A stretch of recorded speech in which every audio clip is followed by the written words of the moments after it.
Okay, sponsoring versus recruiting. Okay, so we are in duplication business. What that means is do as I say, not as I do, doesn't work in this business. You see, the question is, do you use your own product?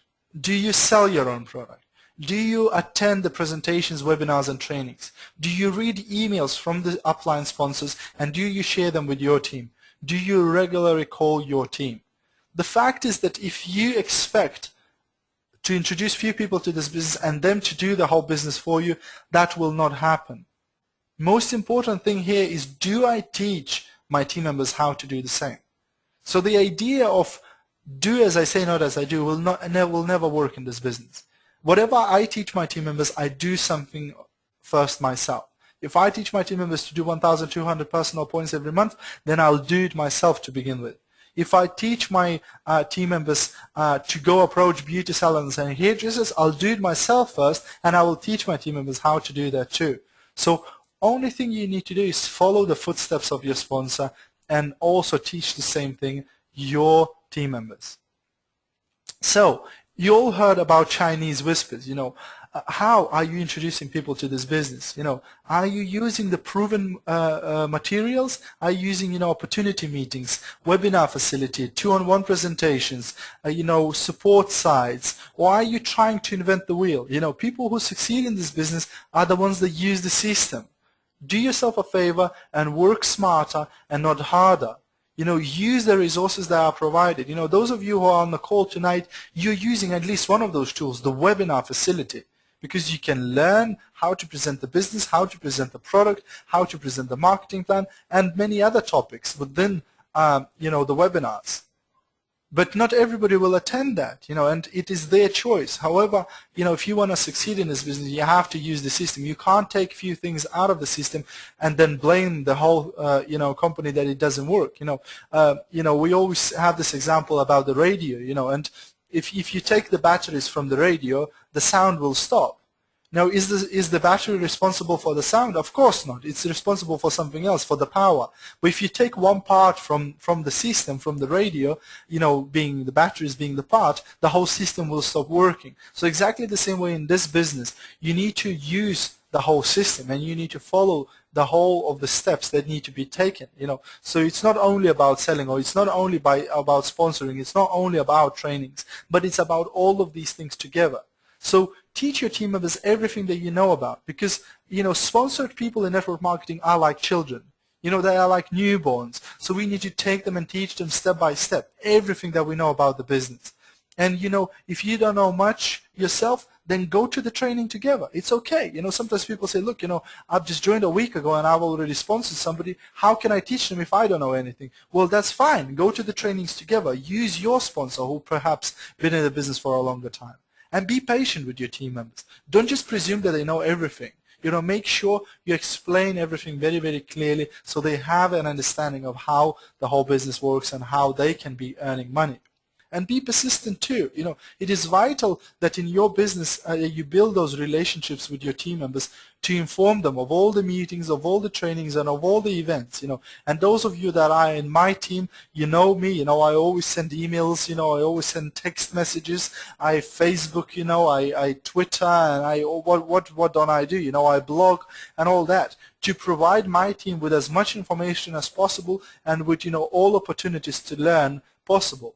And some people might find that, is too much, but I believe that there's never too much.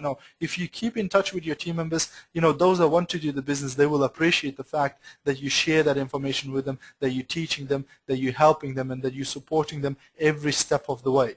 Even sometimes you can't see that, but you in the background, that will help these people to build a business. So learning through experience is the best way of doing the business. So the best way to learn anything is actually seeing it being done. So what I always recommend to my team members and what I do myself, every time you go out to sell products, take a team member with you. Every time you do a perfume party, invite a couple of your team members. Every time you do a stall at a fair or an event, again, invite your team members, for them to see how that happens. Every time you present the business, there should be your team members at the presentation. Every time you train somebody, get other people to listen in so they can learn at the same time. Every time you do a 90-day plan, invite other people to see how that happens. When your team members learn through experience, that will stick in their mind. If you just say things, very often it can come through one ear and go out the other ear. When they see that happen, when they experience it, they will be much more likely to remember and to duplicate that too. So each of us have different talent, and we can't be expected to know everything. If you are good at selling, you might not be good at presenting the business, or vice versa. And it's okay. For some things that you are not good at, ask your sponsor to do that, and you go together with your team members and learn from your sponsor. But you need to teach others how to do the same. It is vital for the duplication of your business. If you have 500 people that haven't got a clue how to do the business, and you are the only one that knows how to do it, then you are in trouble. What you need to do is need to teach every single person that you introduce to the business, teach them everything that you know. Only this way you can succeed and you can achieve duplication, where people will introduce new people and those new people will introduce new people, because the learning curve will happen and the learning experience will be passed through. So, would you sign under you? That's the question. Are you dedicated enough? Are you motivated enough? If you would approach yourself, would you sign into your business? Would you like yourself to be your sponsor? So think, what sort of impression do you leave to your team members and to your new prospects? Does your prospect see you as a person, as a business person they can count on? Does your prospect see you as excited about your business? Does your prospect see you as a leader that will help them to succeed? Does your prospect see you as an approachable person they can turn to help when it's needed? The fact is that you should be there for your team members. They should be able to count on you. And very often my prospects, they say, "Wow, Gediminas, you're so excited about this business." But we'll say, "Look, if I wasn't excited, why would you be excited?" Does your prospect see you as approachable?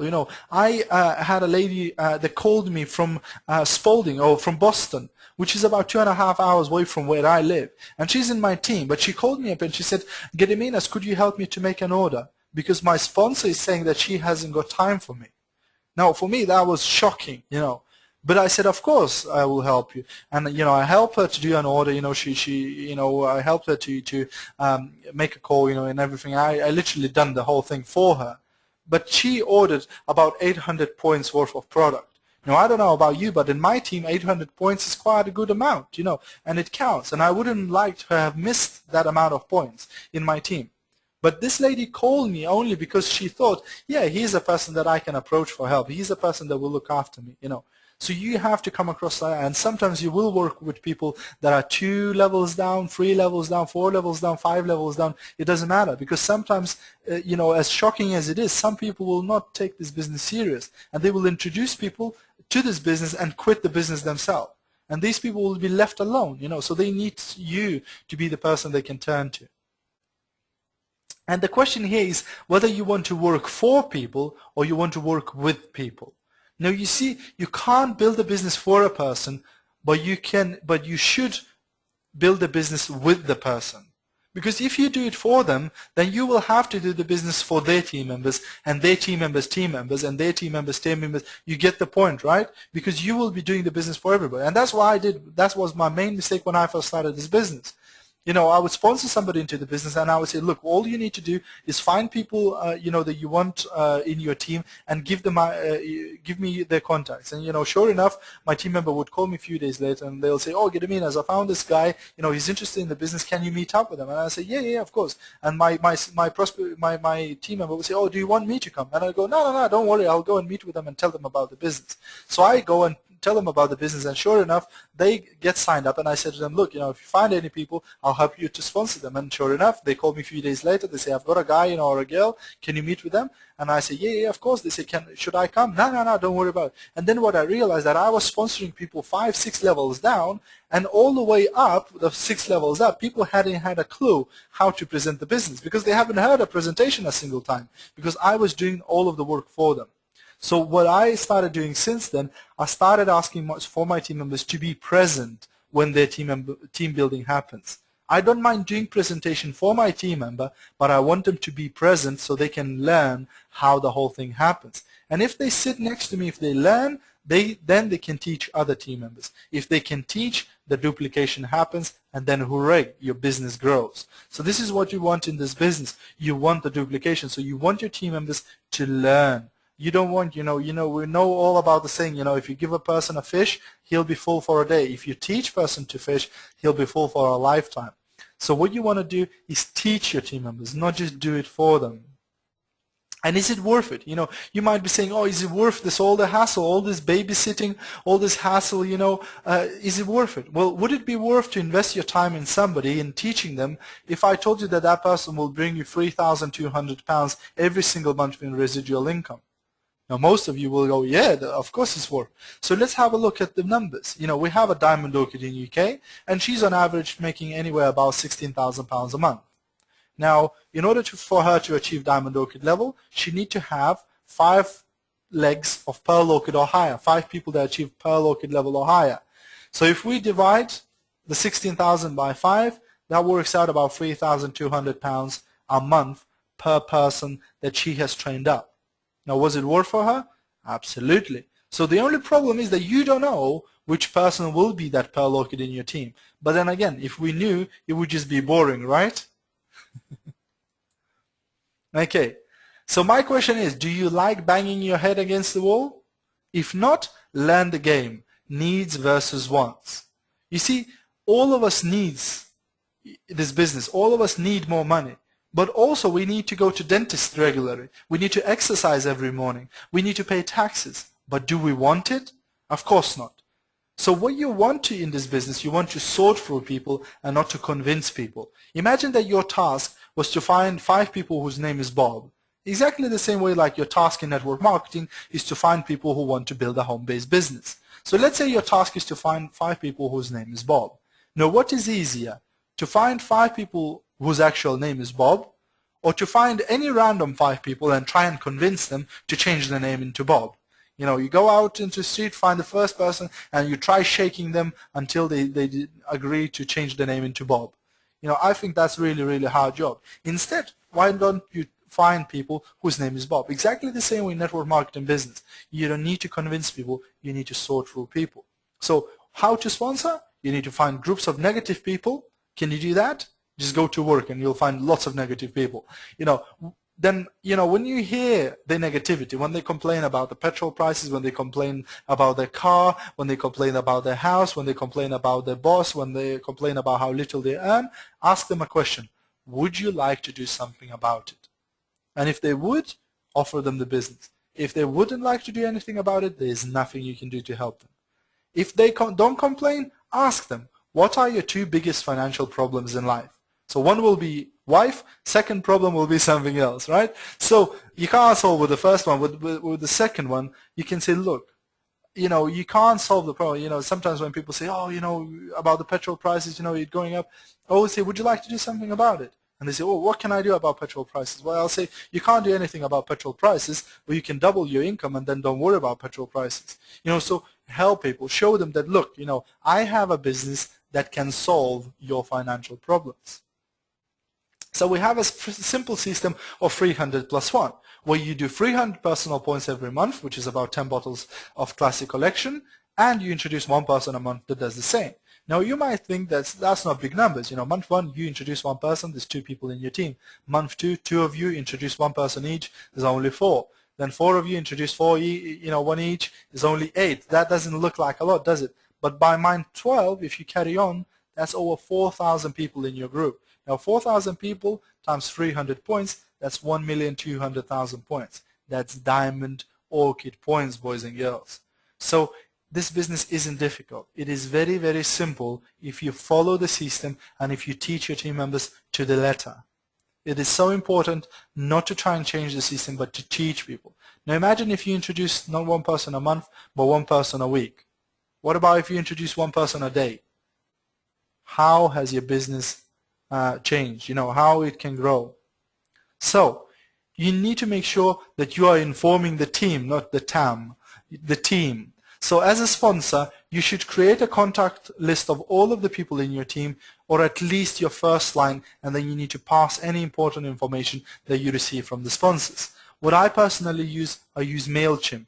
MailChimp provides you a free emailing platform up to 1,000 people. It's absolutely free, and you can create a group and you can email the whole of your team really effortlessly. You can create these campaigns and email your team members with any important information quite professionally, absolutely free of charge for you. And it is your role as a sponsor and your responsibility to make sure that your team members are aware of any available incentives, and the fact that each independent distributor need to claim these incentives to receive them. So as the free bottle of perfume, when you do 300 points for 3 months, nobody will just send it to your house. You need to actually ask the office to provide it to you, all of your incentives. So you need to teach that to your team members. And sponsors' job usually is to follow what is happening in their downline and notify people in their team who are close to achieving the next level. So one of the busiest days in this business is the last day of the month, because I would spend the whole day looking through the tree and trying to spot if anybody is close to 3%, to 6%, to 9%, to 12%, because sometimes people might be, just 40 points away from achieving the next level. And if they order one bottle of perfume, they already achieved the next level, but their check, their commission might change, might double just because of that. So you need to be spending time and looking after your team members, because people who are just starting in the business, they might not know the difference. And follow up. Nobody can expect the sponsor to be everywhere at all times. However, you can follow up, you can arrange things, so you can always give a ring after a perfume party that your team member hosted and ask how it went, how did you find it? Excuse me. You can organize other team members to help the individual organizing the party. Teamwork is cornerstone of this business. So if one of my team members are organizing perfume party and another team member wants to learn how to do parties, I can put them two together. One gets the help with his party, other one gets to learn how perfume parties are run. Both of them happy, and I can be somewhere else. And you can recognize your team members for the small achievements that they achieve, to encourage them. So you don't need to wait till your team members hit 21% to encourage them. Even if they're at 3%, just give them a call. Say, you're doing fantastically. You're achieving great results. Keep it up. I'm really with you. And most importantly, don't forget to invest in yourself too. So invest time in yourself, reading books, listening to CDs, watching DVDs. A lot of people find this excuse. They say, oh, but it costs so much money. I haven't got money to buy all of these books and CDs. You don't need to nowadays. Just go on YouTube. You're interested in learning how to sell? Enter how to sell in YouTube, and it'll give you lots of videos. You're interested in learning how to become a leader? Enter leadership skills, and it'll give you lots of videos. You're interested in learning from the top leaders in the industry? Enter, Jim Rohn, Big Tom Schreiter, Ed Ludbrook, Anthony Robbins, Les Brown, whatever, and you'll have loads of videos, hundreds of videos, absolutely free, that you can watch and learn. It doesn't cost you a penny. So it is vital to keep you motivated. All this learning, all this new information is vital to keep you motivated and to bring new ideas, because otherwise you just boil in the same juice. You'll run out of ideas, and if you don't learn from others, how can you progress with the business? So it is so important to do that.